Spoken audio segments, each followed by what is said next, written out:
Ma'lumki, 26 yanvar bojxona xodimlari kuni. Joriy yilda bojxona organlari tashkil etilganiga 36 yil to'ldi. Sana munosabati bilan tashkil etilgan tadbir esa alohida e'tibor va o'zgacha ruhda nishonlanmoqda. Sababi shundaki, tarixda ilk bor ushbu tizim vakillari prezident tomonidan samimiy tabrik va e'tirofga sazovor bo'ldi. Hurmatli bojxona organlari xodimlari, muhtaram faxriylar, sizlarni yana bir bor chin dildan qutlab, barchangizga mustahkam sog'lik xonadonlaringizga fayz va baraka tilayman. Mas'uliyatli va sharafli xizmatingizda yangi yutuq va zafarlar yor bo'lsin. Shavkat Miromonovich Mirziyoyev, O'zbekiston Respublikasi Prezidenti. Bu e'tibor chegaralarda tunu kun fidokorona xizmat qilib, davlat xavfsizligi va manfaatlarini yuksak mas'uliyat bilan himoya qilayotgan insonlar mehnatiga bo'lgan hurmat ifodasidir.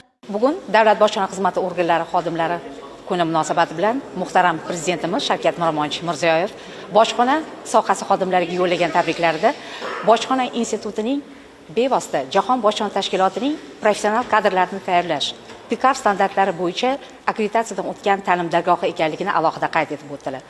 Albatta, bojxona instituti kafedrasini mudiri sifatida alohida shuni ta'kidlashim lozimki, bugungi kunda jahon savdosi, logistika, infratuzilmani rivojlantirish, O'zbekiston Respublikasining Jahon bojxona tashkiloti, Jahon savdo tashkilotining qator xalqaro standartlariga mos va javob beruvchi xalqaro standartdagi kadrlarni tayyorlash salohiyatiga ega ekanligi g'urur va faxr bag'ishlaydi.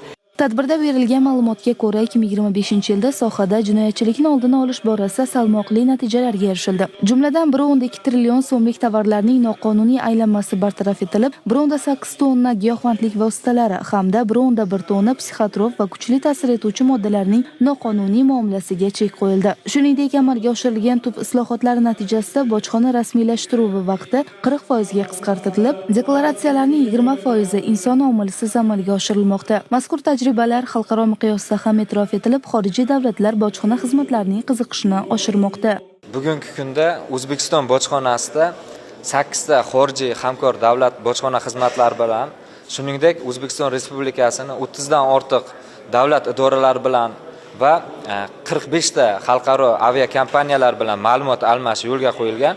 Mazkur ma'lumotlar xavflarni boshqarish tizimi doirasida tahlil qilinib, bizga xavf tug'dirayotgan tovarlar, fuqarolar yoki qaysidir yo'nalishda xavfli bo'lishi mumkin bo'lgan transport vositalarini oldindan aniqlashga juda ham katta yordam berilyapti.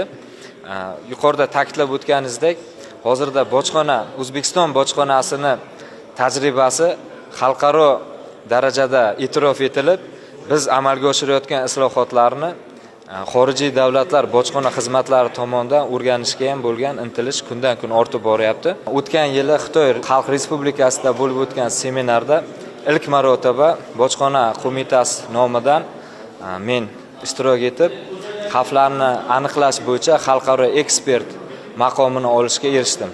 Tadbir yakunida xizmati davomida alohida faollik va fidoyilik ko'rsatgan bir qator xodimlar taqdirlandi. Shuningdek, bayramona konsert dasturi tashkil etildi.